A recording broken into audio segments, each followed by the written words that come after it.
ಇರುತ್ತದೆ. ಯಾಕಂದ್ರೆ ಅದು ಶ್ವಾಸ ಪ್ರಶ್ವಾಸಕ್ಕೆ ಆಶ್ರಯ ಆಗ್ಯದ ಅಂತ ಹೇಳಿದರು. ಇವೆಲ್ಲ ಏನದಾವು ಅಂತಂದ್ರೆ ಲಿಂಗ ದೇಹದ ಧರ್ಮಗಳದಾವು.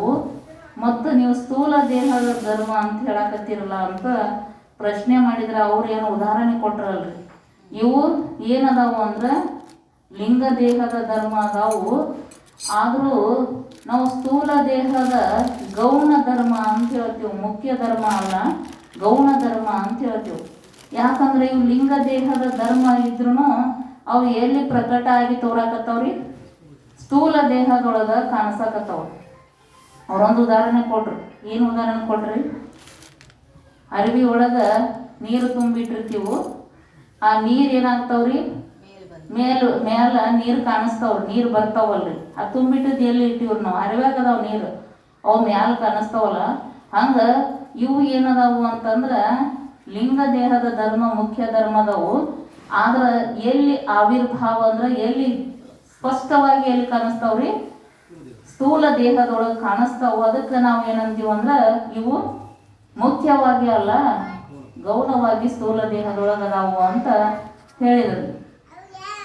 ಆಮೇಲೆ ಇದ್ರೊಳಗೆ ಈ ಲೋಭ ಅನ್ನೋದೂ ಏನದ ಒಂದು ಕಡೆ, ಅದನ್ನು ಲೋಭ ಅನ್ನೋದೂ ಎದರೊಳಗೆ ಮುಖ್ಯ ಧರ್ಮ ಅಂತ ಹೇಳಿದ್ರು. ಎದರದ್ದು ಮುಖ್ಯ ಧರ್ಮ ಅಂತ ಹೇಳಿದ್ರು? ಲೋಭ ಅನ್ನೋದನ್ನು ಆಕಾಶದ ಮುಖ್ಯ ಧರ್ಮ ಅಂತ ಕೆಲವೊಂದು ಕಡೆ ಅದನ್ನು ಲೋಭನು ಮುಖ್ಯ ಧರ್ಮ ಅಂತ ಹೇಳ್ತಾರೋ ಅಂತ ನಮಗೆ ತಿಳಿಸ್ಕೊಡ್ರು. ಇನ್ನು ಮುಂದೆ ವಾಯುವಿನ 5 ತತ್ವಗಳು. ಕಾಮ, ಆಕಾಶದಲ್ಲಿ ವಾಯು ಕೂಡಿ ಏನಾಗಿದ್ರಿ? ಆಕಾಶದಲ್ಲಿ ವಾಯು ಕೂಡಿ, ವಾಯುವಿನ ಭಾಗ ಕೂಡಿ ಕಾಮ ಆಗಿದೆ ಅಂತಂದ್ರು. ಕ್ರೋಧರಿ ಆಕಾಶದಲ್ಲಿ ತೇಜ ಕೂಡಿರಿ ಕ್ರೋಧ ಆಗ್ಯದ್ರಿ. ಆಕಾಶದಲ್ಲಿ ತೇಜ ಕೂಡಿ ಕ್ರೋಧ ಆಗ್ಯದ. ಮೋಹರಿ ಜಲ ಕೂಡಿ ಆಕಾಶದಲ್ಲಿ ಜಲ ಕೂಡಿ ಮೋಹ ಆಗ್ಯದ್ರಿ. ಭಯರಿ ಆಕಾಶದಲ್ಲಿ ಪೃಥ್ವಿಯ ಭಾಗ ಕೂಡಿ ಭಯ ಆಗ್ಯದ. ಅದನ್ನೆಲ್ಲ ಸಾಮ್ಯತೆ ಹೇಳಿದ್ರಿ, ಹೆಂಗ್ ಕೂಡ್ಯದ ಹೆಂಗಾಗ್ಯದ ಅಂತ ಹೇಳಿ. ವಾಯುವಿನ 5 ತತ್ವಗಳು: ಪ್ರಸಾರಣ, ಧಾವನ, ವಲನ, ಚಲನ ಮತ್ತು ಆಕುಂಚನ. ಇವುಗಳಲ್ಲಿ ಮತ್ತು ಇದನ್ನು ಹೇಳಕತ್ತಾರೆ. ಪ್ರಸಾರಣ ಅಂದ್ರೆ ಹರಡುವಿಕೆ, ಪ್ರಸಾರ ಆಗುವುದು. ಪ್ರಸಾರಣ ವಾಯುವಿನಲ್ಲಿ ಆಕಾಶದ ಭಾಗ ಕೂಡಿದೆ. ವಾಯುವಿನೊಳಗ್ರಿ ಆಕಾಶದ ಭಾಗ ಕೂಡಿದೆ. ಯಾಕೆಂದರೆ ಪ್ರಸಾರಣವೆಂದರೆ ವಿಸ್ತರಿಸುವುದು, ಹರಡುವಿಕೆ ವಿಸ್ತರಿಸುವುದು. ಮತ್ತು ಆಕಾಶವಾದರೂ ವಿಸ್ತರಿಸಿದೆ, ಅದು ವಿಶಾಲ ಅದಲ್ಲ, ವಿಸ್ತಾರ ಅದ. ಆದುದರಿಂದ ಪ್ರಸಾರಣವು ಆಕಾಶದ ಭಾಗವಾಗಿದೆ ಅಂತ ಹೇಳಿದರು. ಪ್ರಸಾರಣ ಆಕಾಶದ ಭಾಗ ಅದ ಅಂತಂದ್ರು. ಧಾವನ ಓಡುದ್ರಿ. ಧಾವನ ಅಂದ್ರೆ ಓಡುದು. ವಾಯುವಿನ ಮುಖ್ಯ ಭಾಗವಾಗಿದೆ. ಧಾವನ ನೋಡ್ರಿ, ಮುಖ್ಯ ಭಾಗ ಧಾವನ ಅದರಿ, ವಾಯುವಿನ ಮುಖ್ಯ ಭಾಗ ಅದರಿ. ಯಾಕೆಂದರೆ ಓಡುವಿಕೆ ಧಾವನವೆನ್ನುತ್ತಾರೆ. ಓಡುವುದಕ್ಕೇನಂತ ಧಾವನ ಅಂತ ಕರೀತಾರೆ. ಮತ್ತು ವಾಯುವಾದರೂ ಓಡುತ್ತಾ ಇರುತ್ತದೆ. ಆದುದರಿಂದ ಧಾವನ ವಾಯುವಿನ ಮುಖ್ಯ ಭಾಗವಾಗಿದೆ ಅಂತೀವಲ್ರಿ. ಎಷ್ಟು ಗಾಳಿ ಹೊಡೆದಂಗೆ ಓಡ್ತಾರ ನೋಡ್ರಿ ಅಂತಿರ್ತಾರೆ. ಹೆಂಗೆ ಓಡ್ತಾರ ನೋಡ್ರಿ ಅವ್ರು? ಗಾಳಿ ಹೊಡೆದಂಗೆ ಓಡ್ತಾರ ಅಂದ್ರೆ ವಾಯುವಿನ ಮುಖ್ಯ ಭಾಗ ಅದರಿ ಅದು. ವಲನ ವಾಯುವಿನಲ್ಲಿ ತೇಜದ ಭಾಗ ಕೂಡಿರುವುದು. ವಲನ ಅಂದ್ರೆ ವಾಲುವಿಕೆ, ಹಿಂಗೆ ಅಡಿಗಾಡ್ತೀವಲ್ರಿ, ಅಡಿಗಾಡ್ತದಲ್ಲ ಅದು ತೇಜದ ಭಾಗ ಕೂಡಿರುವುದು. ತೇಜದ ಭಾಗ ಕೂಡಿದ್ರಿ ವಲನ. ಅಡಿಗಾಡೋದು ಏನದಲ್ಲ, ಹಿಂಗೆ ಅಡಿಗಾಡ್ತಾರಲ್ಲ ಮನುಷ್ಯ ನಡಿ ಮಂದದು. ಅದು ಅಡಿಗಾಡೋದು ಏನದ ಅಂದ್ರೆ ಎದ್ರದ್ದು ಕೂಡಿದ್ರಿ? ತೇಜದ ಕೂಡಿದ್ರಿ, ತೇಜದ ಭಾಗ. ಯಾಕೆಂದರೆ ಶರೀರದ ಸುತ್ತಾಡುವಿಕೆ ವಲನವೆನ್ನುತ್ತಾರೆ. ಮತ್ತು ತೇಜದ ಪ್ರಕಾಶವಾದರೂ ಸುತ್ತಾಡುತ್ತದೆ. ಆದುದರಿಂದ ವಲನ ತೇಜದ ಭಾಗವಾಗಿದೆ. ಉರಿ ನೋಡ್ರಿ ನೀವು, ದೀಪ ಗಾಳಿ ಒಂದು ಸ್ವಲ್ಪ ಅದು ಇಟ್ಟಿವಂದ್ರೆ ದೀಪ ಹಿಂಗೆ ಅಳಿಗಾಡ್ತಿರ್ತದ ನೋಡ್ರಿ. ದೀಪ ತೇಜ, ಅದು ಬೆಂಕಿ, ಅದು ಹೆಂಗೆ ಅಳಿಗಾಡ್ತದ. ದೀಪನೂ ಅಳಿಗಾಡ್ತದ, ಈ ಶರೀರ ನಡಿ ಮುಂದೆ ಅಳಿಗಾಡ್ತದ ಅಂತೇಳಿ ಸಾಮ್ಯತೆ ಹೇಳಿದ್ರು. ಅದು ತೇಜದ ಭಾಗ ಕೂಡ್ಯದ. ಅದಕ್ಕೆ ಏನಾಗ್ಯದ ಅಂದ್ರೆ ವಲನ ಆಗ್ಯದ ಅಂತ ಹೇಳಿದರು. ವಾಯುವಿನಲ್ಲಿ ತೇಜದ ಭಾಗ ಕೂಡಿ ವಲನ ಆಗ್ಯದ. ಇನ್ನು ಚಲನ, ವಾಯುವಿನಲ್ಲಿ ಜಲದ ಭಾಗ ಕೂಡಿರುತ್ತದೆ. ನಡೆಯುವುದ್ರಿ, ಚಲನ ಅಂದ್ರೆ ನಡೆಯುವುದು. ಇದು ವಾಯುವಿನಲ್ಲಿ, ಗಾಳಿಯಲ್ಲಿ ಯಾವ ಭಾಗ ಕುಡಿಯೋದ್ರಿ? ಜಲದ ಭಾಗ ಜಲದ ಭಾಗ ಕುಡಿಯೋದು. ಯಾಕೆಂದರೆ ಗತಿಯನ್ನೇ ಚಲನವೆನ್ನುತ್ತಾರೆ. ಗತಿ ಅಂದ್ರೆ ನಡೆಯುದ್ರಿ, ನಡೆದನ ಚಲನ ಅಂತ ಕರೀತಾರೆ. ಮತ್ತು ಜಲವಾದರೂ ಗತಿಮಾನವಾಗಿದೆ, ಅದು ಹರಿತದಲ್ಲ, ಹರಿತದ ನೀರು, ಅದಕ್ಕೂ ಗತಿಯ ಮಾನ, ಅದು ನಡೀತದ. ಆದುದರಿಂದ ಚಲನ, ಜಲದ ಭಾಗ ಕೂಡಿ ಚಲನ ಆಗ್ಯದ್ರಿ ಅಂತಂದ್ರು. ಜಲದ ಭಾಗ ಕೂಡಿ ಚಲನ. ಆಕುಂಚನ, ವಾಯುವಿನಲ್ಲಿ ಪೃಥ್ವಿಯ ಭಾಗ ಕೂಡಿರುತ್ತದೆ. ಆಕುಂಚನ ಸಣ್ಣದಾಗುವುದು ಯಾಕೆಂದರೆ ಪೃಥ್ವಿಯ ಭಾಗ ಕೂಡ. ಯಾಕಂದ್ರೆ ಆಕುಂಚನವೆಂದರೆ ಸಂಕೋಚಿಸುವುದು. ಪೃಥ್ವಿ ಆದರೂ ಸಂಕೋಚ ಹೊಂದಿದ್ದು ಆಗಿದೆ. ಆದುದರಿಂದ ಆಕುಂಚನವು ಪೃಥ್ವಿಯ ಭಾಗವಿದೆ ಅಂತ ಹೇಳಿದರು. ಸಂಕೋಚ ಆಗೋದು. ನಾವು ಹಡ್ತೀವಲ್ರಿ, ಹಾಡ್ತಾರಲ್ಲ, ಹಡ್ಡಿ ಮಣ್ಣು ತೆಗಿತಾರೆ. ಮಣ್ಣು ಭಾಳ ಬಂದಿರ್ತದೆ ನೋಡ್ರಿ, ಅದು ಹಿಂಗೆ ಕುಣಿತ್ಯಾಗ ಸಣ್ಣದು ಅನ್ನಿಸ್ತದ್ರಿ. ಆದ್ರೆ ಅದು ಮಣ್ಣು ಎಷ್ಟೊಂದು ಮಣ್ಣು ಬಂದಿರ್ತದೆ, ಆಕುಂಚನ ಆಗಿರ್ತದೆ. ಅದಕ್ಕೆ ಸಂಕೋಚ ಅಂತ, ಪೃಥ್ವಿಯ ಭಾಗ ಕೂಡಿಲ್ಲ, ಇದಕ್ಕೆ ಆಕುಂಚನ ಅಂತ ಕರೀತಾರೆ. ಏನು ಮುಂದೆ ಬರೀ ತೇಜದ 5 ತತ್ವಗಳು.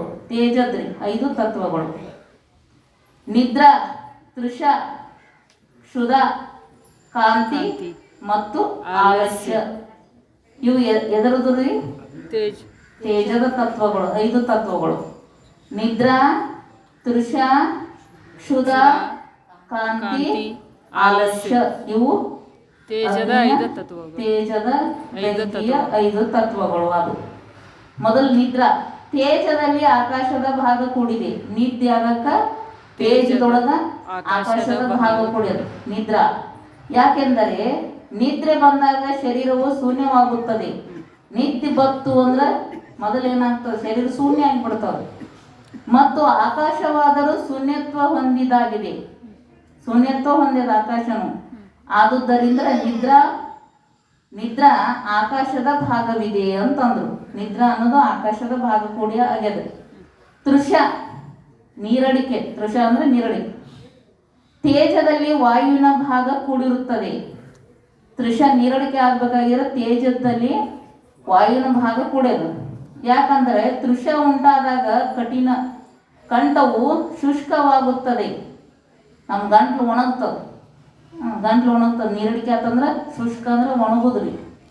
ಗಂಟ್ಲ ಒಣಗ್ತದ, ಶುಷ್ಕವಾಗುತ್ತದೆ. ಮತ್ತು ವಾಯುವಾದರೂ ಒದ್ದೆಯಾದ ಹಸಿಯಾದ ವಸ್ತ್ರಗಳನ್ನು ಒಣಗಿಸುತ್ತದೆ. ಆದುದರಿಂದ ತೃಷ ವಾಯುವಿನ ಭಾಗವಿದೆ.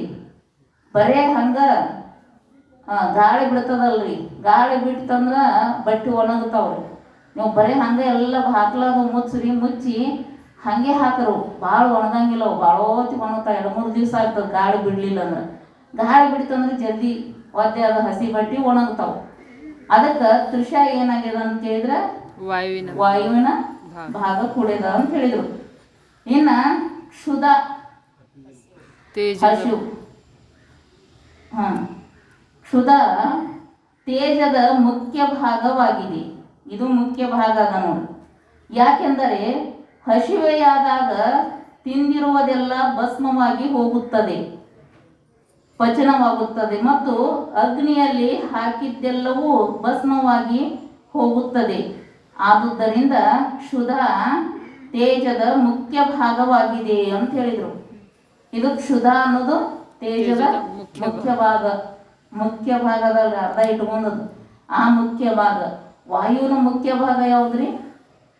ವಾಯುವಿನ ಮುಖ್ಯ ಭಾಗ ಧಾವನ ಅದರಿ. ತೇಜದ ಮುಖ್ಯ ಭಾಗ ಹಸಿವು. ಕ್ಷುಧ ಅದರಿ, ಹಸಿವು ಅದರಿ, ಮುಖ್ಯ ಭಾಗ ಅದರಿ. ಯಾಕ ಮುಖ್ಯ ಭಾಗ ಅಂದ್ರೆ ನಾವು ಏನು ತಿಂದಿರ್ತೀವಲ್ಲ ಅದೆಲ್ಲ ಏನು ಮಾಡ್ತದ್ರಿ? ಭಸ್ಮ ಮಾಡಿಬಿಡ್ತದೆ. ಅದಕ್ಕೆ ಮುಖ್ಯ ಭಾಗ. ಪಚನ ಮಾಡ್ತದೆ, ಸಣ್ಣ ಮಾಡ್ತದೆ. ಅದಕ್ಕೆ ಮುಖ್ಯ ಭಾಗ ಅಂತ ಹೇಳಿದರು. ಇನ್ನು ಕಾಂತಿ. ತೇಜದಲ್ಲಿ ಜಲದ ಭಾಗ ಕೂಡಿದೆ. ಯಾಕೆಂದರೆ ಬಿಸಿಲಿನಿಂದ ಕಾಂತಿ ಕಡಿಮೆಯಾಗುತ್ತದೆ ಮತ್ತು ಜಲವಾದರೂ ಬಿಸಿಲಿನಿಂದ ಕಡಿಮೆಯಾಗುತ್ತದೆ. ಆದುದರಿಂದ ಕಾಂತಿ ಜಲದ ಭಾಗವಿದೆ ಅಂತಂದರು. ಕಾಂತಿ ಅನ್ನೋದು ಏನದ ಅಂದ್ರೆ ತೇಜದಲ್ಲಿ ಜಲದ ಭಾಗ ಕೂಡಿದೆ. ಜಲದ ಭಾಗ ಕೂಡಿ ಕಾಂತಿ ಆಗ್ಯದ ಅಂತಂದ್ರು. ಬಿಸಿಲ ಹೋದಿವಂದ್ರೆ ಏನಾಗ್ತಾರ, ಭಾಳ ಬಿಸಿಲಾಗ ಅಡ್ಡಾಡಕತ್ತಾರ ಅಂತೀವಲ್ಲ ನೋಡ್ರಿ, ಮುಖ ಹೆಂಗಾಗ್ಯದ, ಬಾಡಿದಂಗೆ ಆಗ್ಯದ ನೋಡು, ಒಣಗಿ ಹೋಗ್ಯದ ಅಂತೀವಿ ನಾವು. ಅನುಭವ ಬರ್ತದ ಅಂತೀವಲ್ಲ, ಬಾಡಿದಂಗೆ ಆಗ್ಯದ, ಒಣಗ್ಯದ. ಹಂಗೆ ಬಿಸಿಲಿನಿಂದ ಕಾಂತಿ ಕಡಿಮೆ ಆಗ್ತದೆ ಮತ್ತು ಜಲವಾದರೂ ಬಿಸಿಲಿನಿಂದ ಕಡಿಮೆ ಆಗ್ತದೆ. ನೀರು ಬಿಸಿಲು ಭಾಳ ಬಿತ್ತಂದ್ರೆ ಒಣಗಿ ನೀರು ಒಣಗಿ ಹೋಗ್ತಾವೆ ಬಿಸಿಲು ಭಾಳ ಇತ್ತಂದ್ರೆ. ಅದಕ್ಕೆ ಅದರ ಭಾಗ ಅದ, ಜಲದ ಭಾಗ ಅದ ಅಂತ ಹೇಳಿದರು. ಆಲಸ್ಯ ತೇಜದಲ್ಲಿ ಪೃಥ್ವಿಯ ಭಾಗ ಕೂಡಿರುತ್ತದೆ. ಯಾಕೆಂದರೆ ಆಲಸ್ಯ ಬಂದಾಗ ಶರೀರವು ಜಡವಾಗುತ್ತದೆ ಮತ್ತು ಪೃಥ್ವಿ ಆದರೂ ಜಡತ್ವ ಸ್ವಭಾವ ಉಳ್ಳದ್ದು ಆಗಿದೆ. ಆದುದರಿಂದ ಆಲಸ್ಯ ಪೃಥ್ವಿಯ ಭಾಗವಿದೆ ಅಂತಂದರು. ಆಲಸ್ಯ ತೇಜದಲ್ಲಿ ಎದ್ರ ಭಾಗ ಕೂಡಿದ್ರಿ? ಪೃಥ್ವಿಯ ಭಾಗ ಕೂಡಿ ಆಲಸ್ಯ ಆಗ್ಯದ. ಯಾಕಂದ್ರೆ ಆಲಸ್ಯ ಬಂದಾಗ ಶರೀರ ಹೆಂಗಾಗ್ತದ್ರಿ? ಜಡ ಆಗಿ ಬಿಡ್ತದೆ, ಏನು ಅಲ್ಲಿ ಅನ್ನಿಸ್ತದೆ ಮಾಡಕ್ಕೆ. ಯಾಕೆ ಆಲಸ್ಯ ಭಾಳ ಆಗಿದ್ರಿ ಇವತ್ತಂತ ಆಲಸ್ಯ. ಹಂಗ ಇದು ಏನಂದರೆ ಪೃಥ್ವಿ ಆದರೂ ಜಡತ್ವ ಸ್ವಭಾವ ಉಳಿದದ ಅಂತ.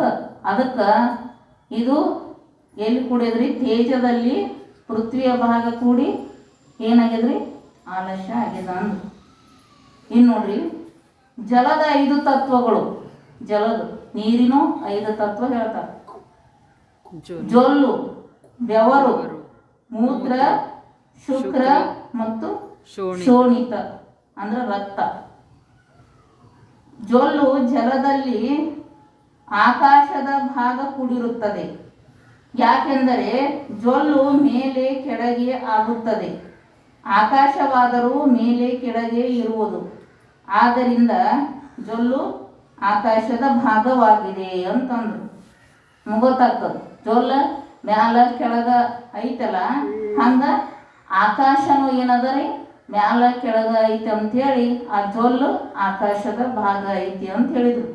ಬೆವರು ಬರ್ತದಲ್ಲ, ಜಲದಲ್ಲಿ ವಾಯುವಿನ ಭಾಗ ಕೂಡಿರುತ್ತದೆ. ಯಾಕೆಂದರೆ ಶ್ರಮ ಮಾಡುವುದರಿಂದ ಬೆವರು ಬರುತ್ತದೆ ಮತ್ತು ವಾಯುವಾದರೂ ಬೀಸಣಿಕೆಯಿಂದ ಗಾಳಿ ಹಾಕುವ ಶ್ರಮ ಪಡುವುದರಿಂದ ಉಂಟಾಗುತ್ತದೆ. ಆದುದರಿಂದ ಬೆವರು ವಾಯುವಿನ ಭಾಗವಿದೆ ಅಂತ ಹೇಳಿದರು. ಈಗ ಏನದ ಅಂತ ಕೇಳಿ, ಬೆವರು ಏನು ಕೆಲಸ ಮಾಡಿದ ಕೂಡಲೇ ಬೆವರು ಬರ್ತದೆ. ಹಾಗೆ ಕೂತಾಗ ಬರಂಗಿಲ್ಲ ನೋಡಿ. ಕೆಲಸ ಮಾಡಿದ್ರೆ ಮನ್ಯಾಗ ಕೊಂಡಿರ್ತೀರಿ ಆರಾಮ ಅಂತಿರ್ತಾರೆ, ಅವ್ರಿಗೇನು ಬರಂಗಿಲ್ಲ. ಕೆಲಸ ಮಾಡಿ ಬರ್ರಿ ನೀವು, ಬೆವರು ಸುರಿತದೆ, ಬೆವರು ಬರ್ತದೆ. ಅದಕ್ಕೆ ಇದು ಏನದ ಅಂದ್ರೆ ವಾಯು ಗಾಳಿ ಆದರೂ ಫ್ಯಾನ್ ಹಚ್ಚಿದ್ರೆ ಬರ್ತದಿಲ್ಲ ಅಂದ್ರೆ ಬೀಸಣಿಕೆ ಅಂತ ಹಿಂದ್ಕ ಎಲ್ಲ ಬೀಸ್ತಿದ್ರಲ್ಲ, ಬೀಸಿ ಅಂದ್ರೆ ಒಂದು ಸ್ವಲ್ಪ ಶ್ರಮ ಪಟ್ಟಿರೋದ್ರಿಂದ ಗಾಳಿ ಬರ್ತದ ಅಂತ ಹೇಳಿದ್ರು ಅವರು. ಅದ್ರ ಸಂಬಂಧ ಅದು ಏನಾಗ್ಯದ, ಬೆವರು ಏನು ಕುಡಿದ್ರಿ? ಬೆವರು ಆಗ್ಬೇಕಾಗಿತ್ತಂದ್ರೆ ಜಲದಲ್ಲಿ ವಾಯುವಿನ ಭಾಗ ಕೂಡಿ ಏನಾಗ್ಯದ್ರಿ? ಬೆವರಾಗ್ಯದ ಅಂತ ಹೇಳಿದ್ರು. ಇನ್ನು ಮೂತ್ರ ಜಲದಲ್ಲಿ ತೇಜದ ಭಾಗ ಕೂಡಿರುವುದು. ಮೂತ್ರ ಆಗ್ಬೇಕಂದ್ರೆ ಜಲದಲ್ಲಿ ತೇಜದ ಭಾಗ ಕೂಡಿದೆ. ಯಾಕೆಂದರೆ ಮೂತ್ರವು ಬಿಸಿಯಾಗಿರುವುದು ಮತ್ತು ತೇಜವಾದರೂ ಇರುತ್ತದೆ. ಆದುದರಿಂದ ಮೂತ್ರವು ತೇಜದ ಭಾಗವಿದೆ ಅಂತಂದ್ರು. ಗೊತ್ತಾಗ್ತದೆ. ಬಿಸಿಯಾಗಿರ್ತದ, ಮೂತ್ರನೂ ಬಿಸಿ ಇರ್ತದ ಮತ್ತು ಅಗ್ನಿನೂ ಬಿಸಿ ಇರ್ತದ. ಅದರ ಸಂಬಂಧ ಅದು ಏನಾಗ್ಯದ್ರಿ? ಮೂತ್ರ ತೇಜದ ಭಾಗ ಕೂಡಿ ಮೂತ್ರ ಆಗ್ಯದ ಅಂದ್ರು. ಶುಕ್ರ ಜಲದ ಮುಖ್ಯ ಭಾಗವಾಗಿದೆ. ಶುಕ್ರ ಅಂದ್ರೆ ಜಲದ ಮುಖ್ಯ ಭಾಗ ಅದ. ಯಾಕೆಂದರೆ ಶುಕ್ರವು ಶ್ವೇತವರ್ಣದ್ದಾಗಿದೆ. ಶುಕ್ರ ಅಂದ್ರೆ ಶ್ವೇತವರ್ಣದ ಅಂತ. ಗರ್ಭಕ್ಕೆ ಕಾರಣವಾಗಿರುವುದು. ಅದು ಏನಾಗ್ಯದ್ರಿ? ಶುಕ್ರ ಗರ್ಭಕ್ಕೆ ಕಾರಣ ಅದ ರೀ. ಮತ್ತು ಜಲವಾದರೂ ಶ್ವೇತವರ್ಣದ್ದಾಗಿದೆ. ನೀರನ್ನು ಹೆಂಗದ ರೀ? ಶ್ವೇತವರ್ಣದ್ದದ ರೀ. ಅದಕ್ಕೆ ವೃಕ್ಷಾದಿಗಳಿಗೆ ಗಿಡಕ್ಕೆ ನೀರು ಹಾಕಿದ ಕೂಡಲೇ ಅದು ಫಲ ಕೊಡ್ತದೆ. ಇದು ಏನದ ಗರ್ಭಕ್ಕೆ ಕಾರಣ ಅದ ರೀ. ಶುಕ್ರನು ಗರ್ಭಕ್ಕೆ ಕಾರಣ ಅದ. ಇದು ಗಿಡಕ್ಕೆ ನೀರು ಹಾಕಿದ ಕೂಡಲೇ ಏನಾಗ್ತದ್ರಿ, ಫಲ ಕೊಡ್ತದೆ, ಕಾರಣವಾಗಿದೆ. ಆದುದರಿಂದ ಶುಕ್ರ ಜಲದ ಮುಖ್ಯ ಭಾಗವಿದೆ ಅಂತ ಹೇಳಿದ್ರು. ಶುಕ್ರ ಏನದ ರೀ, ಜಲದ ಮುಖ್ಯ ಭಾಗ ಅದ ರೀ. ವಾಯುವಿನ ಮುಖ್ಯ ಭಾಗ ರೀ ಧಾವನ ಅದ ರೀ. ತೇಜದ ಮುಖ್ಯ ಭಾಗ ರೀ ಸುಧ ಅದ ರೀ, ಹಸಿವು ಸುಧ ಅದ ರೀ. ಜಲದ ಮುಖ್ಯ ಭಾಗ ಶುಕ್ರ ರೀ. ಜಲದ ಮುಖ್ಯ ಭಾಗ ಶುಕ್ರ ಅದ ರೀ. ಆಕಾಶದ ಮುಖ್ಯ ಭಾಗ ಕಾಮ. ಆಕಾಶದ ಮುಖ್ಯ ಭಾಗ ಯಾವ್ದದ ರೀ ನೋಡ್ರಿ. ಮುಂದ ಶೋಣಿತ. ಜಲದಲ್ಲಿ ಪೃಥ್ವಿಯ ಭಾಗ ಕೂಡಿರುತ್ತದೆ. ಶೋಣಿತ ಶುಕ್ರ ಆಯ್ತು. ಶೋಣಿತ ಜಲದಲ್ಲಿ ಪೃಥ್ವಿಯ ಭಾಗ ಕೂಡಿರುತ್ತದೆ. ಯಾಕೆಂದರೆ ಶೋಣಿತ ಅಂದರೆ ರಕ್ತ. ಶೋಣಿತ ಅಂದ್ರೆ ರಕ್ತ ರೀ. ಕೆಂಪು ವರ್ಣದ್ದಾಗಿದೆ. ರಕ್ತ ಹೆಂಗದ, ಕೆಂಪು ವರ್ಣದ್ದದ ರೀ, ಕೆಂಪು ಬಣ್ಣದ್ದದ. ಮತ್ತು ಪೃಥ್ವಿ ಆದರೂ ಕೆಲವೊಂದು ಸ್ಥಳದಲ್ಲಿ ಕೆಂಪದಾಗಿ ಆಗಿರುವುದರಿಂದ ಶೋಣಿತ ಪೃಥ್ವಿಯ ಭಾಗವಿದೆ ಅಂತ ಹೇಳಿದರು. ಈ ರಕ್ತ ಆಗ್ಬೇಕಂದ್ರೆ ಏನು ಕುಡಿದ್ರಿ, ಪೃಥ್ವಿಯ ಭಾಗ ಕುಡಿದ ಅಂತಂದ್ರು.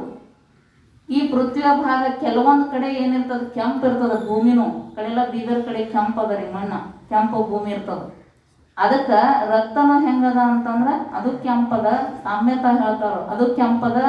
ಅದಕ್ಕೆ ಶೋಣಿತ ಜಲದಲ್ಲಿ ಏನು ಕುಡಿದ್ರಿ, ಪೃಥ್ವಿಯ ಭಾಗ ಕೂಡಿ ರಕ್ತ ಆಗ್ಯದ ಅಂತ ಹೇಳಿದ್ರು.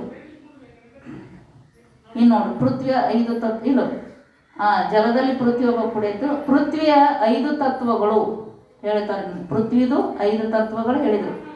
ರೋಮ, ತ್ವಚ, ನಾಡಿ, ಮಾಂಸ ಮತ್ತು ಅಸ್ಥಿ, ಎಲು. ಅಸ್ಥಿ ಅಂದ್ರೆ ಎಲು.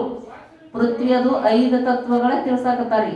ರೋಮ ಅಂದ್ರೆ ಕೂದಲು, ತ್ವಚ ಚರ್ಮ, ನಾಡಿ ನರ, ಮಾಂಸ, ಅಸ್ಥಿ ಎಲು.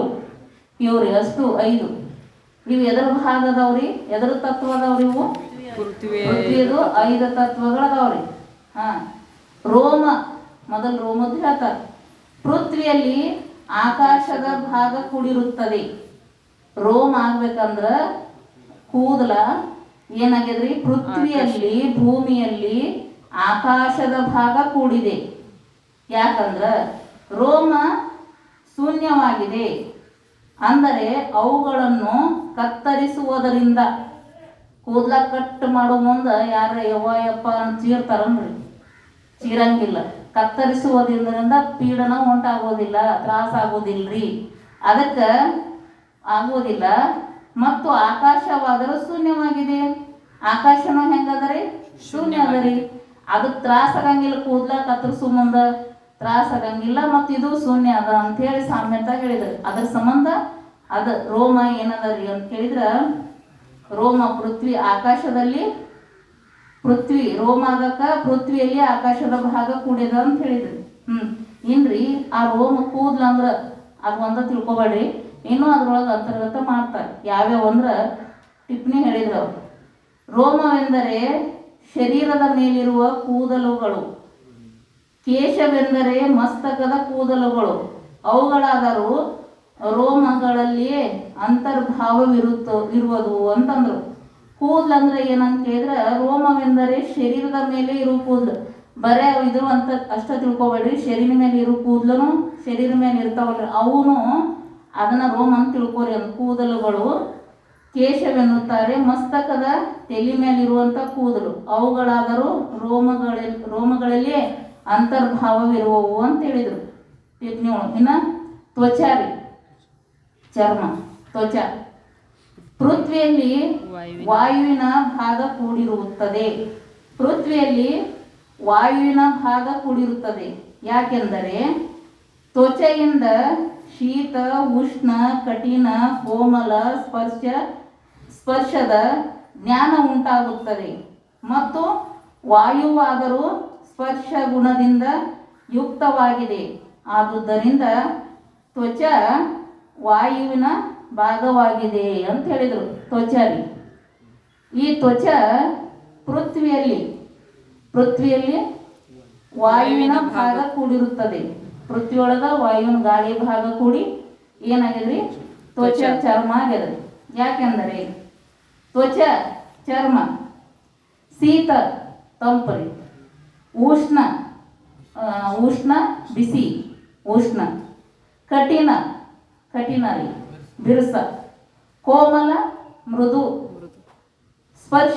ಸ್ಪರ್ಶದ ಜ್ಞಾನ ಉಂಟಾಗುತ್ತದೆ. ಎದಕ್ರಿ?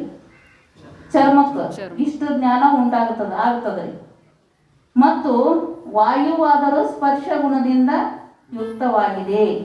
ಗಾಳಿ ಎಲ್ಲಿ ಶರೀರಕ್ಕೆ ಹತ್ತದಿಲ್ರಿ, ಗಾಳಿ ಬಿಟ್ಟುಕೊಳ್ಳೆ ಹತ್ತದ, ಶರೀರಕ್ಕೆ ಸ್ಪರ್ಶ ಆಗ್ತದ ಅಂತೇಳಿ ಅದೇನಾಗ್ಯದ್ರಿ? ತ್ವಚ ಏನು ಕೂಡಿದ್ರಿ? ಇದು ವಾಯು, ಪೃಥ್ವಿಯಲ್ಲಿ ವಾಯುವಿನ ಭಾಗ ಕೂಡಿ ತ್ವಚ ಆಗ್ಯದ ಅಂತ ಹೇಳಿದ್ರಿ. ನಾಡಿ, ಪೃಥ್ವಿಯಲ್ಲಿ ತೇಜದ ಭಾಗ ಕೂಡಿರುತ್ತದೆ. ನಾಡಿ ನರಾರಿ, ಪೃಥ್ವಿಯಲ್ಲಿ ತೇಜದ ಭಾಗ ಕೂಡಿ ನರ ಆಗ್ಯದ.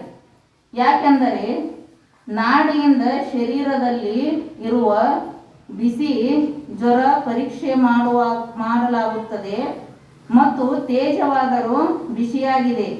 ಆದುದರಿಂದ ನಾಡಿ ತೇಜದ ಭಾಗವಿದೆ ಅಂತ ಹೇಳಿದರು. ನಾಡಿ ಪೃಥ್ವಿಯಲ್ಲಿ ತೇಜದ ಭಾಗ ಕೂಡಿದೆ. ನಾಡಿ ಇದ್ರೊಳಗೆ ನರದೊಳಗ ಬಿಸಿ ಇರ್ತದಲ್ಲ, ನರ ಪರೀಕ್ಷೆ ಮಾಡ್ತಾರಲ್ಲ, ನಾಡಿ ಪರೀಕ್ಷೆ ಮಾಡ್ತಿದ್ರಲ್ಲ, ನಾಡಿ ನೋಡ್ತಾರ, ಪರೀಕ್ಷೆ ಮಾಡ್ತಾರ, ಅದು ಬಿಸಿ ಇರ್ತದ ಮತ್ತು ಇದನ್ನು ಬಿಸಿ ಇರ್ತದ ಅಂತ ಹೇಳಿದರು. ಅದರ ಸಂಬಂಧ ನಾಡಿ ಪೃಥ್ವಿಯಲ್ಲಿ ತೇಜದ ಭಾಗ ಕೂಡಿದೆ ಅಂತ ಕೂಡಿ ಇದು ನರ ಆಗ್ಯದ, ನಾಡಿ ಆಗ್ಯದ ಅಂತ ಹೇಳಿದ್ರು. ಇನ್ನು ಮಾಂಸ ರೀ, ಮಾಂಸ ಇದು ಮಾಂಸ ಏನದ ಅಂದ್ರೆ ಪೃಥ್ವಿಯಲ್ಲಿ ಜಲದ ಭಾಗ ಕೂಡಿರುತ್ತದೆ.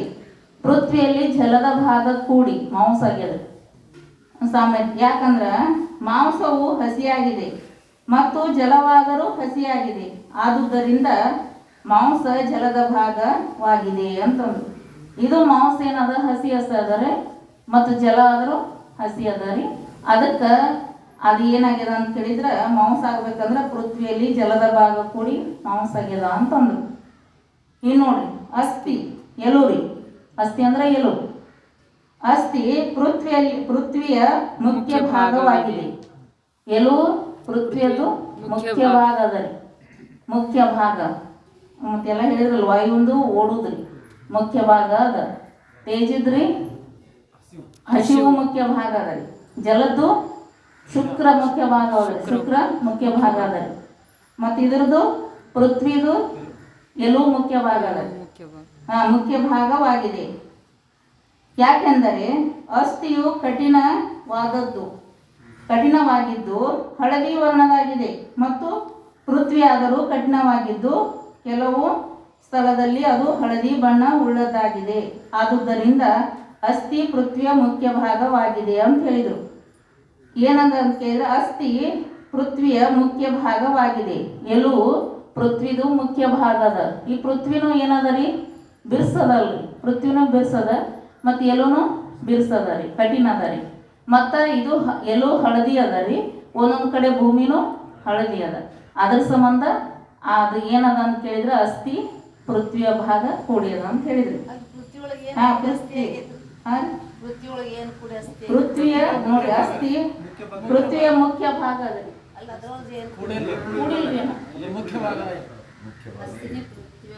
ಈಗ ಮುಖ್ಯ ಭಾಗ ಹೇಳ್ಕೊತ ಬಂದ್ರಲ್ರಿ, ದಾವನ ಮುಖ್ಯ ಭಾಗ ಅದ. ಅದ್ರಾಗ ಏನು ಕೂಡಿಲ್ರಿ, ಅದು ಒಂದೇ ಅದ ರೀ. ಅದು ಒಂದೇ ಇದ್ದುದು ಅಸ್ಥಿ ರೀ. ಅದ್ರಾಗ ಇನ್ನೊಂದು ಕೂಡಿಲ್ಲ ಅದು. ಪಂಚೀಕರಣ ಮೊದಲು ಹೇಳಿದ್ರಲ್ರಿ, ಅದು ಮುಖ್ಯ ಭಾಗ ಅದ ಅಂತ. ಪೃಥ್ವಿಯ ಮುಖ್ಯ ಭಾಗ ಅಸ್ಥಿ ಅದ ರೀ. ಒಂದ್ರಾಗ ಎರಡು ಮಾಡಿದ್ರಲ್ರಿ. ಅದ ರೀ. ಇನ್ನು ನೋಡ್ರಿ, ಅಸ್ಥಿ ಅಂದ್ರೆ ಇಲ್ಲಿ ಟಿಪ್ನಿ ಅದ ರೀ, ಟಿಪ್ನಿ ಕೊಟ್ಟಾರ್ರಿ ಅಸ್ಥಿಯ ಮೇಲೆ. ಉಗುರುಗಳು ಮತ್ತು ಹಲ್ಲುಗಳು ಕೂಡಿ ಅಸ್ಥಿಯಲ್ಲಿ ಅಂತರ್ಭೂತವಾಗಿವೆ. ಈ ರೀತಿಯಾಗಿ ಸ್ಥೂಲ ದೇಹದಲ್ಲಿ 25 ತತ್ವಗಳು ಇರುತ್ತವೆ ಅಂತಂದ್ರು. ಇದ್ರೊಳಗೆ ಅಸ್ಥಿ ಅಂದ್ರೆ ಮತ್ತೆ ಯಾವ್ರಿ? ಉಗುರ್ರಿ. ಅವು ಉಗುರುನು ಅಸ್ಥಿ ಒಳಗೆ ಹಿಡ್ಕೋರಿ ಅಂತ ಅಂದರು. ಅದನ್ನು ಮತ್ತು ಉಗುರನು ಅಸ್ಥಿ ಒಳಗೆ ಹಿಡ್ಕೋರಿ. ಹಲ್ಲುಗಳನ್ನು ಅಸ್ಥಿ ಅಂತ ತಿಳ್ಕೋರಿ, ಅವು ಎಲುನ ಅಂತ ತಿಳ್ಕೋರಿ. ಅದರೊಳಗೆ ಅಂತರ್ಭಾವ ಮಾಡಿದ್ರಿ. ಈ ರೀತಿಯಾಗಿ ಏನದ ಅಂತ ಹೇಳಿದ್ರೆ ಈ ರೀತಿಯಾಗಿ 25 ಸ್ಥೂಲ ದೇಹದೊಳಗೆ 25 ತತ್ವಗಳು ಇರುತ್ತವೆ, ಹಿಂಗಿಂಗ ಅದಾವ ನೋಡ್ರಿ ಅಂತ ಅವ್ರ ಸ್ಥೂಲ ದೇಹದೊಳಗೆ 25 ತತ್ವಗಳನ್ನ ತಿಳಿಸ್ಕೊಂತ ಬಂದ್ರಿ ಇಲ್ಲಿ ತನ. ಇನ್ನ ಮುಂದ್ ಪ್ರಶ್ನೆ ನೋಡ್ರಿ, 25 ತತ್ವಗಳನ್ನು ತಿಳಿಯುವ ಪ್ರಯೋಜನವೇನು ಇರುವುದು? ಈ 25 ತತ್ವಗಳನ್ನ ಮೊದಲು ನೀವು ಹೇಳಿದ್ರಲ್ಲ, ಇದ್ರ ಪ್ರಯೋಜನ ಏನು? ನಮಗೆ ಪ್ರಯೋಜನ ಬೇಕಲ್ರಿ, ಅದ್ರ ಪ್ರಯೋಜನ ಏನೈತಿ ಅಂತ ಮತ್ತೆ ಪ್ರಶ್ನೆ ಮಾಡಿದ್ರು ನೋಡ್ರಿ. 25 ತತ್ವಗಳು ನಾನು ಅಲ್ಲ ಮತ್ತು ಈ 25 ತತ್ವಗಳನ್ನು ನನ್ನವೂ ಅಲ್ಲ. ಈ 25 ತತ್ವಗಳು ಪಂಚೀಕೃತ ಪಂಚಮಹಾಭೂತದ್ದು ಆಗಿವೆ ಅಂತ ಹೇಳಿದ್ರು. ಈ 25 ತತ್ವಗಳು ಇಷ್ಟೊತ್ತನ ಎಲ್ಲ ತಿಳಿಸ್ಕೊಂತ ಬಂದ್ರಲ್ರಿ. ಈ 25 ತತ್ವಗಳನ್ನ ಪ್ರಯೋಜನ ಹೆಂಗ್ ತಿಳ್ಕೊಬೇಕು, ಯಾಕೆ ತಿಳ್ಕೊಬೇಕು ನಾವು ಅಂತಂದ್ರೆ, ಈ 25 ತತ್ವಗಳು ನಾನು ಅಲ್ಲ, 25 ತತ್ವಗಳು ನಾನು ಅಲ್ಲ ಮತ್ತು 25 ತತ್ವಗಳು ನನ್ನವೂ ಅಲ್ಲ. ಈ 25 ತತ್ವಗಳು ನನ್ನವೂ ಅಲ್ಲ. ಈ 25 ತತ್ವಗಳು ಪಂಚೀಕೃತ ಪಂಚಮಹಾಭೂತವಾಗಿವೆ ಅಂತ ಹೇಳಿದ್ರು. ಇವು ಎದುರು ಅದಾವ್ರಿ, ಪಂಚೀಕೃತ ಪಂಚಮಹಾಭೂತದ್ದು ಅದರಿ. ಅಪಂಚೀಕೃತ ಪಂಚಮಹಾಭೂತದಲ್ರಿ ಅವು, ಅದು ಸೂಕ್ಷ್ಮ ಸೃಷ್ಟಿ ಆಗ್ಯದ ಮೊದಲ. ಇವು ಪಂಚೀಕರಣ ಆಗ್ಯದಲ್ರಿ, ಒಂದ್ರೊಳಗೊಂದು ಕೂಡಿ ಪಂಚೀಕರಣ ಆಗ್ಯದಲ್ರಿ. ಆ ಪಂಚೀಕೃತ ಪಂಚಮಹಾಭೂತದ ಇದು ನೀನು ಅಲ್ಲ, ನಿಂದು ಅಲ್ಲ, ನಾನೂ ಅಲ್ಲ, ನಾನೂ ಅಲ್ಲ ಅಂತ ಹೇಳಿದ್ರು ಅವು. ನನ್ನವೂ ಅಲ್ಲ, ನಾನೂ ಅಲ್ಲ. ಅದಕ್ಕೆ ಆಗಿದೆ. ಘಟವನ್ನು ನೋಡುವವನು ಹೆಂಗ, ಈಗ ಒಂದು ಕೊಡ ಅದಂತ ತಿಳ್ಕೊರಿ. ಕೊಡ, ಈ ಕಂಬ, ಎಲ್ಲ ವಸ್ತುಗಳು ನೋಡ್ತಿರಲ್ಲ, ಅದು ಘಟ ಒಂದೇ ಅಲ್ಲ. ಎಲ್ಲ ವಸ್ತುಗಳನ್ನ ನೋಡ್ತೀವಿ ನಾವು, ದೂರ ನೋಡ್ತೀವಲ್ಲ, ಇದ್ರಿಟ್ಟು ನೋಡ್ತೀವ್ರಿ. ಆ ಘಟವನ್ನು ನೋಡುವವನು ಘಟಕ್ಕಿಂತ ಭಿನ್ನವಾಗಿರುತ್ತಾನೆ. ಘಟವನ್ನು ನೋಡುವವನು ಹೇಗೆ ಘಟಕ್ಕಿಂತಲೂ ಬೇರೆಯಾಗಿರುವನು, ಹಾಗೆ ಈ 25 ತತ್ವಗಳನ್ನು ತಿಳಿಯುವ ನಾನು ಇವುಗಳಕ್ಕಿಂತಲೂ ಬೇರೆಯಾಗಿ, ಅಂದರೆ ಭಿನ್ನವಾಗಿಯೇ ಇರುವೆನು. ಹೀಗೆ ನಿಶ್ಚಯ ಮಾಡುವುದು ಇದುವೇ 25 ತತ್ವಗಳ ತಿಳಿಯುವ ಪ್ರಯೋಜನವಾಗಿದೆ ಅಂತ ಹೇಳಿದರು. ಈಗ ಘಟವನ್ನು ನೋಡುವವನು ಘಟಕ್ಕಿಂತ ಹೆಂಗೆ ಭಿನ್ನ ಇರ್ತಾನಲ್ರಿ, ಹಂಗ ಈ 25 ತತ್ವಗಳನ್ನು ನೋಡುವವನು ಅಂದ್ರೆ ಈ ಶರೀರ ನೋಡುವವ ನಾನು ಇದಕ್ಕಿಂತ ಭಿನ್ನವಾಗಿದ್ದೇನೆ, ಬೇರೆಯಾಗಿದ್ದೇನೆ ಅಂತ ತಿಳಿಯೋದನ್ನ ಪ್ರಯೋಜನ ಅದ ಅಂತಂದ್ರು. ಹಂಗೆ ತಿಳ್ಕೊಳ್ಳೋದನ್ನ ಏನಾದ್ರೆ ಇದ್ರು ಪ್ರಯೋಜನ, ಉದ್ದೇಶ ಅದ. ಅದಕ್ಕೆ ಅವರೆಲ್ಲ ಹಿಂಗೆ ಕೂಡಿ ಇದಾಗ್ಯದ, ಅದು ಕೂಡಿ ಆಗ್ಯದ ಅಂತ ಇಷ್ಟೊತ್ತನ ತಿಳಿಸಿದ್ರು.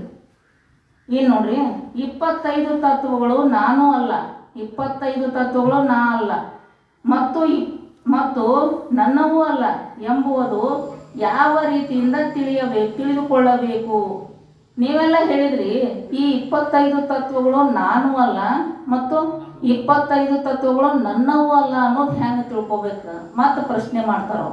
25 ತತ್ವಗಳು ನಾನು ಅಲ್ಲ ಅಂತ ನೀವು ಹೇಳಿದ್ರಿ, ನಾನು ಅಲ್ಲ ಬಿಡ್ರಿ, ಮತ್ತು ನನ್ನವರದಾವನ್ರಿ, ನನ್ನೂ ಅಲ್ಲ ಮತ್ತು ಅನ್ನೋದು ನಾವು ಹೆಂಗೆ ತಿಳ್ಕೊಬೇಕು ಅನ್ನೋದು ಹೇಳ್ತಾರೆ.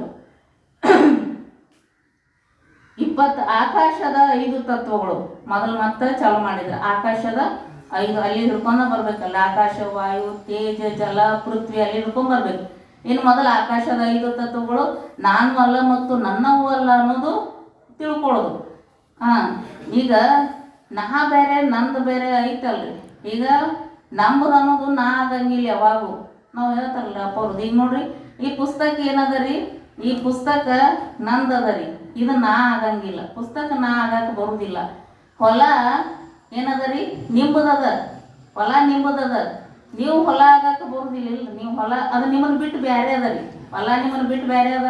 ಇದೆಲ್ಲ ನೋಡುವ ವಸ್ತುಗಳ ನಿಂಬುದು ಆಗಿರುವಂಥದ್ದು ಏನದ ನೋಡ್ರಿ, ಅದೇನದ ನಿಮ್ಮನ್ನು ಬಿಟ್ಟ ಬೇರೆನ ಅದರಿ. ಅದು ಯಾವಾಗ್ಲೂ ಇದು ನನ್ನ ಬಿಟ್ಟು ಬೇರೆ ಇದ್ದದನ್ನ ನೋಡಕ್ಕೆ ಬರ್ತದೆ. ಇಲ್ಲಿ ಶರೀರದೊಳಗೆ ಹಂಗಿಲ್ಲಲ್ರಿ. ಈ ಶರೀರದೊಳಗೆ ಒಂದ್ಸಲ ನಾನು ಆಗ್ತಾನ್ರಿ, ಒಂದ್ಸಲ ನಂದು ಆಗ್ತದ್ರಿ, ಆಗ್ತದಿಲ್ರಿ. ಈಗ ನೋಡ್ರಿ, ಈ ಪುಸ್ತಕ ಇದು ನಂದದರಿ, ಪುಸ್ತಕ ನಾ ಆಗಕ್ಕೆ ಬರಂಗಿಲ್ಲ. ಯಾಕೆ ಇದನ್ನ ಬಿಟ್ಟು ಬೇರೆನ ಅದನ್ರಿ. ನಾ ಇದನ್ನ ನೋಡ್ತೀವ, ಸರಿತೀವಿ, ಅದನ್ನ ತಿಳಿತೀವಿ, ಇದನ್ನ ತಿಳಿತೀವಂತ ಇದನ್ನ ನಂದಾಗಕ್ಕೆ ಬರುವುದಿಲ್ಲ. ಇಲ್ಲಿ ಹಂಗಲ್ಲಲ್ರಿ. ಶರೀರದೊಳಗೆ ಚಿಜ್ಜಡ ಗ್ರಂಥಿ ಅಂತ ಕರೀತಾರಲ್ಲ, ಇದಕ್ಕೆ ಚಿಜ್ಜಡ ಗ್ರಂಥಿ ಅಂತಾರೆ ನೋಡ್ರಿ.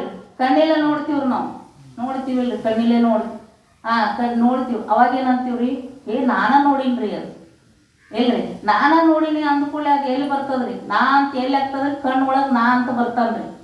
ನಾ ಅಂತ ಅಂತೀವ್ರಿ ನಾವು, ಇಲ್ಲಿ ಕಣ್ಣೊಳಗ ನಾ ಅಂತೀವಿ. ಮತ್ತು ಕಣ್ಣು ನಾ ಅಂದ್ರೆ ನಾನ ನೋಡಿನಿ ಅಂತೀವಿ. ಮತ್ತು ಕಣ್ಣಾಗ ಏನಾರ ಬಿತ್ತಂದ್ರೆ ನನ್ನ ಕಣ್ಣಾಗ ಬಿತ್ತಂತೀವಿ ನಾವು. ಮೊದಲ ಏನಾಗಿರ್ತದ? ನಾ ಆಗಿರ್ತೀವ್ರಿ, ನೋಡೋ ಮುಂದೆ ನಾನ ನೋಡಿನ್ರಿ ಅಂತ ನಾ ಆಗಿರ್ತೀವ್ರಿ. ಇಲ್ರಿ, ನನ್ನ ಕಣ್ಣಾಗ ಮತ್ತು ನಂದಾದ್ರೆ ಕಣ್ಣು ಬೇರೆನ ಅಲ್ರಿ ಇಲ್ರಿ. ಇದು ನನ್ನ ಕಣ್ಣಾಗ ಏನೋ ಬಿದ್ದದಂತೀವ್ರಿ ನಾವು. ನನ್ನ ಕಣ್ಣಾಗ ಬಿದ್ದದಂದ್ರೆ ಅದು ಬಿದ್ದುದು ನಾವು ತಿಳ್ಕೊತೀವಲ್ಲ, ಅದು ನಂದಾಗ್ಯದ್ರಿ. ಅವಾಗ ನೋಡೋ ಮುಂದೆ ನಾ ಹಾಕನ್ರಿ, ಅದು ಕಣ್ಣಾಗ ಬಿತ್ತಂದ್ರೆ ನಂದು ಹಾಕಿವ. ಹಂಗೆ ಅಲ್ರಿ ಎಲ್ಲರೂ ಇಂದ್ರಿಯಗಳು ಹಂಗೆ ಅದಾವ್ರಿ. ಕೇಳೋ ಮುಂದ್ರಿ ನಾನೇ ಕೇಳೀನಿ ಅಂತೀವಲ್ರಿ. ಇಲ್ರಿ, ನಾನೇ ಕೇಳೀನ್ರಿ ಅಂತೀವ್ರಿ. ಅವಾಗ ಏನಪ್ಪ ನೋಡ್ರಿ, ನಂಗೆ ಕಿವಿ ಕೇಳಿಸ್ಬಾರ್ದು, ಅಲ್ಲಿ ನಂದು ಬಂತು. ಮೊದಲ ನಾ ಅಂದ, ಆಮೇಲೆ ನಂದು ಅಂದ. ಎಲ್ಲನೂ ಹಂಗದ ರೀ. ನೋಡೋ ಮುಂದೆ ಮೊದಲು ನಾ ಅಂತಾನು, ಆಮೇಲೆ ನಂದು ಅಂತ. ಇದಕ್ಕೆ ಏನಂತಾರಿ? ಚಿಜ್ಜಡ ಗ್ರಂಥಿ ಅಂತ ಕರೀತಾರೆ. ಅದನ್ನ ಬಿಡ್ಸಾಕತ್ತಾರ್ರಿ ಅವ್ರು. ಈ ಗ್ರಂಥಿನ ಬಿಡಿಸ್ಬೇಕಲ್ರಿ, ಇದೇ ಬಿಡಿಸೋದದ ರೀ. ನಾನು ಅಲ್ಲ ಮತ್ತು ನಂದು ಅಲ್ಲ ಅನ್ನೋದು ಇದು ಬಿಡಿಸೋದೇ ಹೇಳ್ತಾರೆ ಅವ್ರು. ಇಲ್ಲಿ ನೋಡಿ, 25 ತತ್ವಗಳು ನಾನು ಅಲ್ಲ ಮತ್ತು ನನ್ನವೂ ಅಲ್ಲ ಎಂಬುದು ಯಾವ ರೀತಿಯಿಂದ ತಿಳ್ಕೋಬೇಕು? ಹೆಂಗೆ ತಿಳ್ಕೋಬೇಕು? ವಿಧಾನ ಹೇಳ್ರಿ ಅದನ್ನ ಅಂತ ಕೇಳಿದ್ರಿ ಅವ್ರು. ಆಕಾಶದ 5 ತತ್ವಗಳು ಮತ್ತು ಆಕಾಶದಿಂದ ಚಾಲು ಮಾಡ್ತಾರೆ. ಶೋಕ, ದುಃಖ ರೀ. ದುಃಖ ಉಂಟಾದಾಗ್ಯಾದರೂ ಅದನ್ನು ನಾನು ಅರಿಯುತ್ತೇನೆ, ಮತ್ತು ಶೋಕ ಆಗದೇ ಇದ್ದಾಗ ಅದರ ಅಭಾವವನ್ನಾದರೂ ನಾನು ಅರಿಯುತ್ತೇನೆ. ಆದ್ದರಿಂದ ಶೋಕವು ನಾನೂ ಅಲ್ಲ ಮತ್ತು ಈ ಶೋಕವು ನನ್ನದೂ ಅಲ್ಲ. ಈ ಶೋಕವು ಆಕಾಶದ್ದಾಗಿದೆ. ಘಟವನ್ನು ನೋಡುವವನು ಘಟಕ್ಕಿಂತ ಭಿನ್ನವಿದ್ದ ಹಾಗೆ ಈ ಶೋಕವನ್ನು ಅರಿಯುವವನಾದ ನಾನು ಈ ಶೋಕದಕ್ಕಿಂತಲೂ ಭಿನ್ನವಾಗಿರುತ್ತೇನೆ. ನೋಡ್ರಿ, ಹೇಳಿದ್ರಿ ಮೊದಲು ಯಾವ್ದ್ರಿ? ಆಕಾಶದ 5 ತತ್ವಗಳನ್ನು ಹೇಳ್ತಾರೆ ಅವರು. ಆಕಾಶದ 5 ತತ್ವಗಳು. ಮೊದಲ ಆಕಾಶದ 5 ತತ್ವದೊಳಗೆ ಶೋಕ ರೀ. ದುಃಖ ಬಂತು ಅಂದ್ರೆ ನಮಗೆ ಭಾಳ ದುಃಖ ಆಗ್ಯದ್ರಿ ನಮಗೆ ಮನಸ್ಸಿಗೆ ಅಂತೀವಿ ನಾವು. ಏನ್ರಿ, ಏನು ಕೆಟ್ಟ ನಮಗೆ ತ್ರಾಸ ಆಗ್ಯದ ನೋಡ್ರಿ, ಮನಸ್ಸಿಗೆ ಭಾಳ ದುಃಖ ಆಗ್ಯದ ಅಂತ ನೀವು ತಿಳಿತೀರಿ. ದುಃಖವನ್ನ ತಿಳಿತೀವ್ರಿ. ಇವತ್ತೇನಿಲ್ರಿ, ಮೊನ್ನೆ ಹೋಗಿದ್ದೀವ್ರಿ, ಅವಾಗ ಭಾಳ ತ್ರಾಸ ಆಗಿದ್ರಿ ನಮಗೆ. ಇವತ್ತೇನಿಲ್ಲ ನೋಡ್ರಿ, ದುಃಖ ಆಗಿಲ್ರಿ. ಅವಾಗ ದುಃಖ ಆಗಿತ್ತು ಅಂತ ಅರಿತೀರಿ, ನೀವು ತಿಳಿತೀರಿ, ನಾವು ತಿಳಿತೀವಿ.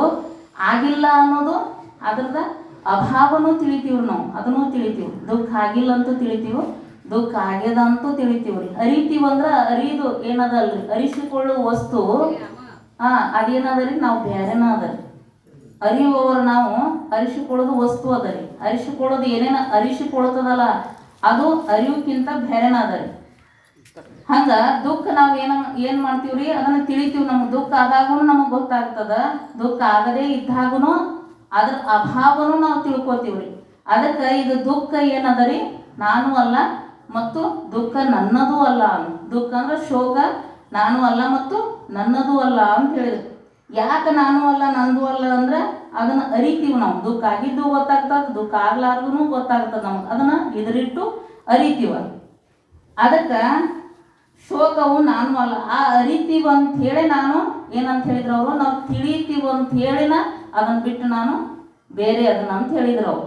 ತಿಳಿಲಿಲ್ಲ ಅಂದ್ರೆ ಆಗಂಗಿಲ್ಲ. ಬೇರೆ ತಿಳಿತೀವಿ, ಅದನ್ನು ಅರಿತೀವಲ್ಲ, ಅರಿಸ್ಕೋತದ ನೋಡೋದು. ಅರಿಸ್ಕೊಳ್ಳೋದೊಂದು ಬೇರೆ, ಅರಿಯುವುದು ನಾವು.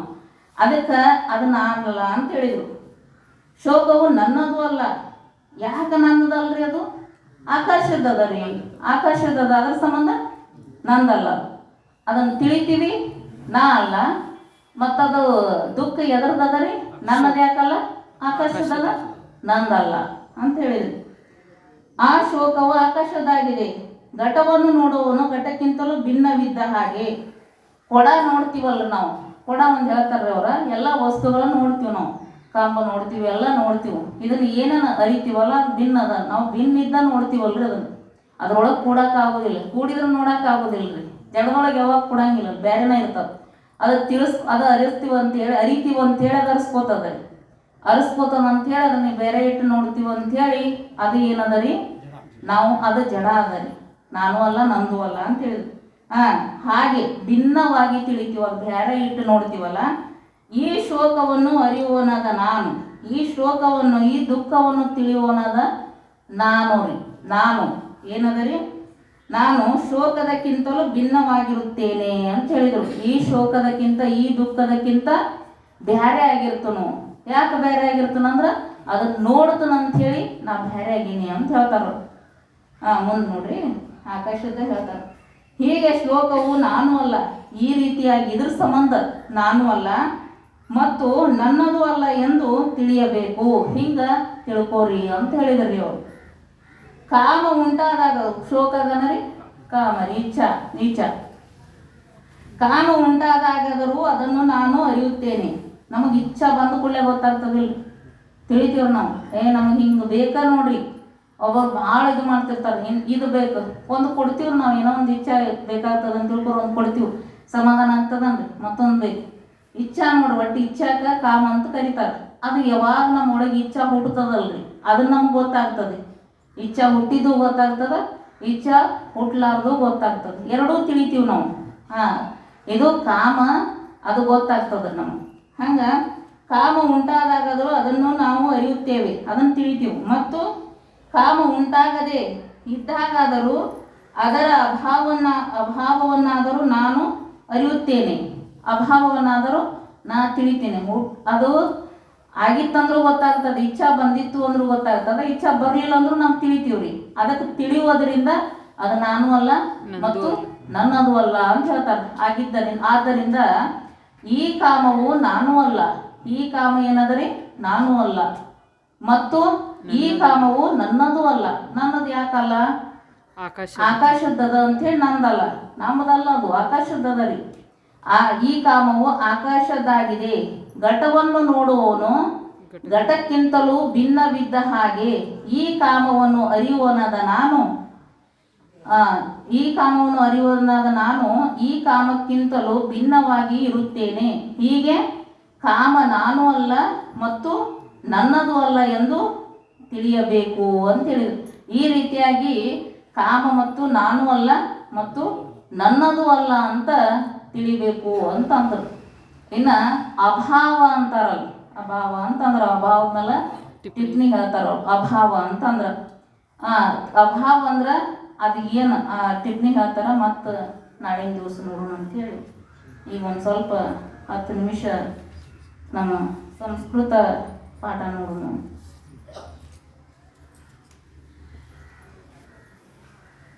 ಎರಡು 3 ದಿವಸ ಆಯ್ತು ನಾವು ಎಲ್ಲ ನೋಡಾಕತ್ತೀವಿ.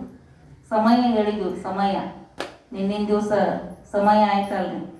ಏಕವಾದನಂ ಅಂದ್ರೆ 1 ಗಂಟೆ, ದ್ವಿವಾದನಂ ಅಂದ್ರೆ 2 ಗಂಟೆ, ತ್ರಿವಾದನಂ ಅಂದ್ರೆ 3 ಗಂಟೆ, ಚತುರ್ವಾದನಂ ಅಂದ್ರೆ 4 ಗಂಟೆ, ಪಂಚವಾದನಂ 5 ಗಂಟೆ, 6 ಗಂಟೆಗ್ರಿ ಷಡ್ವಾದನಂ, 7 ಗಂಟೆ ಸಪ್ತವಾದನ, 8 ಗಂಟೆ ಅಷ್ಟವಾದನ, 9 ಗಂಟೆ 10 ಗಂಟೆ ದಶವಾದನ, 11 ಗಂಟೆ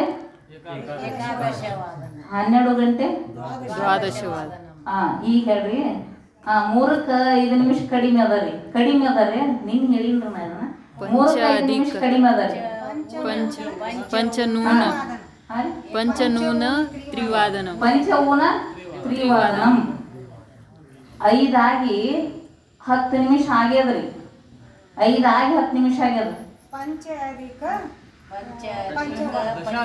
ದಶ ಅಧಿಕ ಪಂಚವಾದನಂ, ದಶ ಅಧಿಕ ಪಂಚವಾದನಂ, ದಶ ಅಧಿಕ ಅಧಿಕ ಅಂದ್ರೆ ಹೆಚ್ಚರಿ.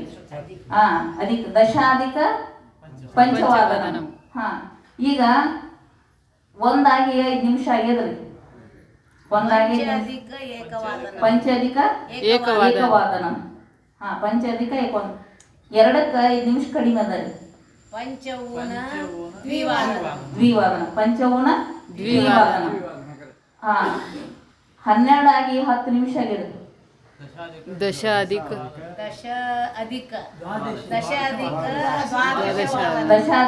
ದ್ವಾದಶವಾದನ.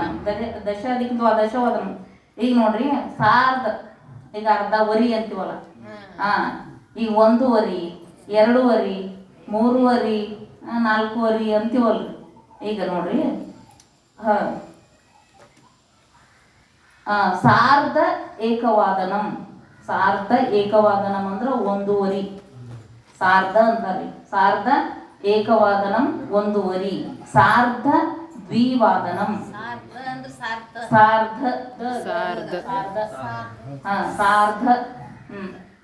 ಸಾರ್ಧ ದ್ವಿವಾದನಂ 2 ವರಿ. ಸಾರ್ಧ ತ್ರಿವಾದನಂ 3 ವರಿ. ಸಾರ್ಧ ಚತುರ್ವಾದನಂ 4 ವರಿ. ಸಾರ್ಧ ಪಂಚವಾದನಂ 5 ವರಿ. ಸಾರ್ಧ ಷಡ್ವಾದನಂ 6 ವರಿ. ಸಾರ್ಧ ಸಪ್ತವಾದನಂ 7 ವರಿ. ಸಾರ್ಧ ಅಷ್ಟವಾದನಂ 8 ವರಿ. ಸಾರ್ಧ ನವವಾದನಂ 9 ವರಿ. ಸಾರ್ಧ ದಶವಾದನಂ 10 ವರಿ. ಸಾರ್ಧ ಏಕಾದಶವಾದನಂ 11 ವರಿ. ಸಾರ್ಧ ದ್ವಾದಶವಾದನಂ 12 ವರಿ. ಕನ್ನಡದೊಳಗೆ ಕೇಳ್ರೆ, ಸಂಸ್ಕೃತದೊಳಗೆ ಹೇಳ್ರಿ, ಸಂಸ್ಕೃತದೊಳಗೆ ಕೇಳ್ರೆ, ಕನ್ನಡದೊಳಗೆ ಹೇಳ್ರಿ. ಯಾವ್ದು ಬೇಕಾದ್ ಕೇಳ್ಬೋದ್ರಿ. ಈಗ ನೋಡ್ರಿ 4 ವರಿ ಹೇಗಿದೆ. ಸಾರ್ಧ ಚತುರ್ವಾದನಂ 8 ವರಿ. ಸಾರ್ಧ ಅಷ್ಟವಾದನಂ 10 ವರಿ. ಸಾರ್ಧ ದಶವಾದನಂ 12 ವರಿ. ಸಾರ್ಧ ಏಕಾದಶವಾದನಂ 11 ವರಿ. ಏಕಾದಶಿ 11 ವರಿ. ಸಾರ್ಧ ಏಕಾದಶವಾದನಂ 12 ವರಿ. ಸಾರ್ಧ ದ್ವಾದಶವಾದನಂ 3 ವರಿ. ಸಾರ್ಧ ತ್ರಿವಾದನಂ.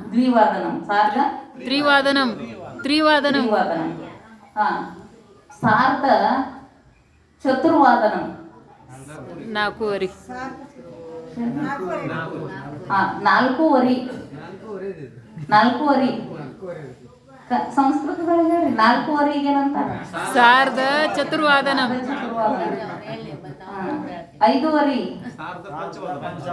ಸಾರ್ಧ ಪಂಚವಾದನಂ ಅಂದ್ರೆ 5 ವರಿ ನೋಡಿ. ಸಾರ್ಧ ಪಂಚವಾದನಂ 5 ವರಿ. 5 ವರಿ ಅಂದ್ರೆ ಸಾರ್ಧ ಪಂಚವಾದನಂ. 2 ಗಂಟೆ ರೀ. ದ್ವಿವಾದನಂ 8 ಗಂಟೆ. ಅಷ್ಟವಾದನಂ 9 ವರಿ. ಸಾರ್ಧ ನವವಾದನಂ. ಈಗ ನೋಡ್ರಿ ಒಂದೊಂದು ಹಿಡ್ಕೊಂಡು ಹೇಳುದು. 1 ರೀ. ಈಗ 1 ಎಷ್ಟ್ರಿ? 1ಕ್ಕೆ 5 ನಿಮಿಷ ಕಡಿಮೆ ಅದ ಹೇಳ್ರಿ.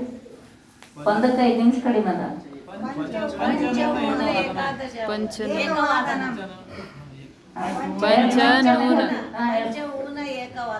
ಪಂಚೌನ ಏಕವಾದನಂ 1ಕ್ಕೆ 10 ನಿಮಿಷ ಕಡಿಮೆ ಅದ ರೀ.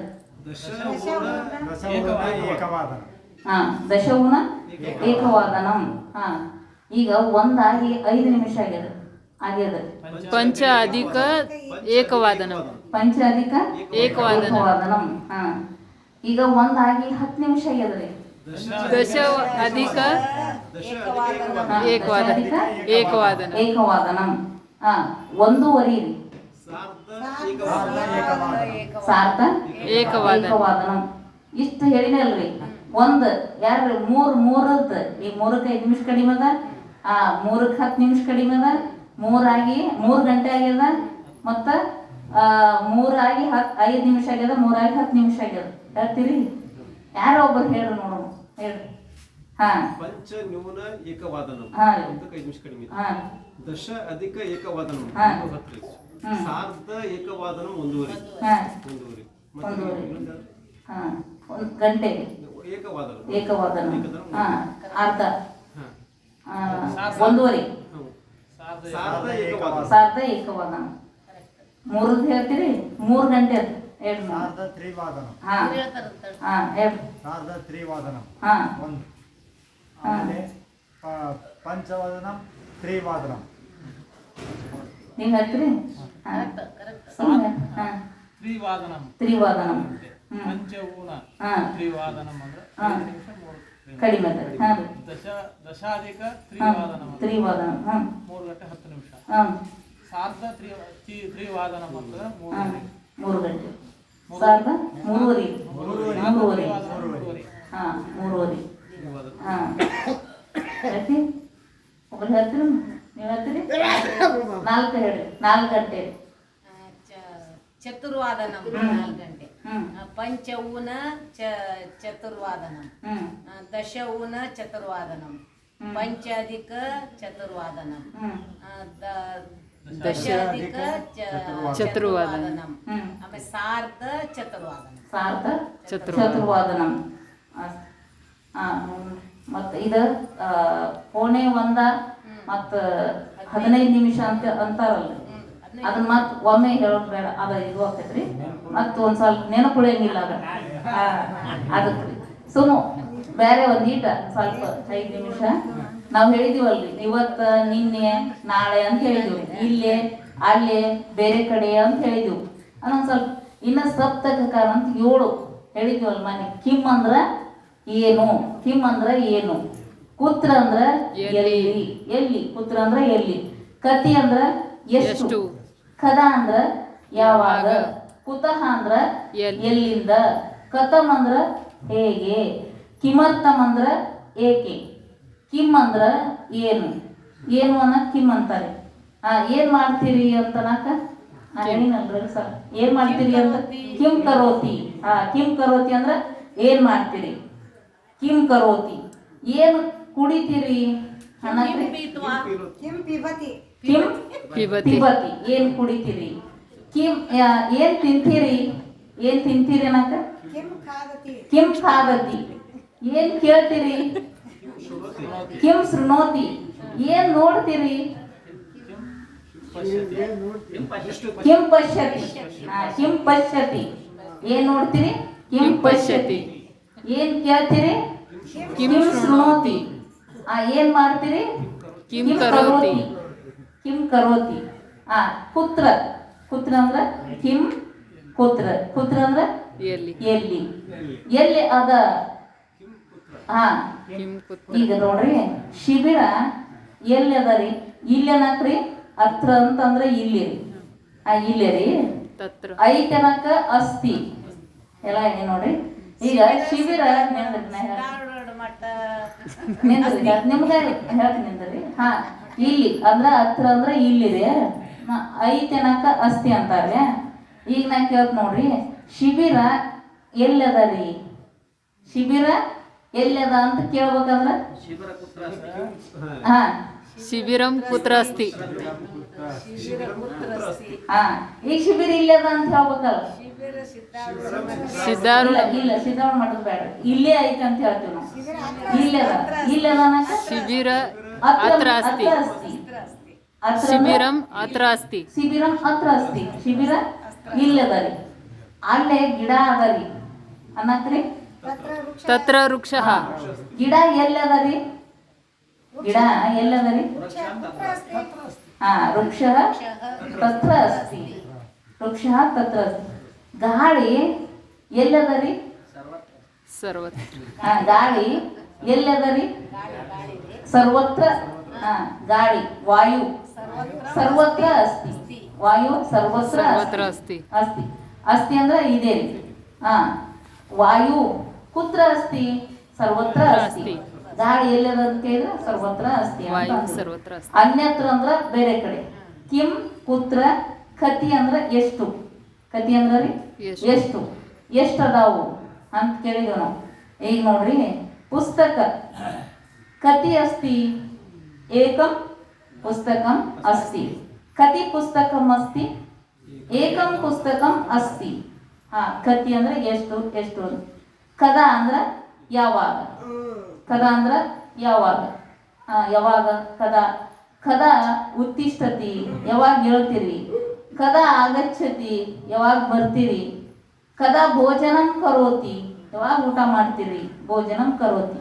ಕದ ಕಿಂ ಕುತ್ರ ಕತಿ ಕದ ಕುತಃ ಕಥಂ ಕಿಮರ್ಥಂ ಅಂತದವ್ರಿ ಮತ್ತು ಸಂಸ್ಕೃತ ಪಾಠ ಮತ್ತು ಚಂದ್ರೋದಯ ನಾಳಿನ ದಿವಸ ನೋಡೋಣ ಅಂತ ಹೇಳ್ತಾ ನಾನೇನು ನುಡಿಯನ್ನು ಸದ್ಗುರುನಾಥ ನಡೆದ ಅವ್ರು ಮುಕ್ತಾಯ ಮಾಡ್ತೇನೆ. ಹಲವು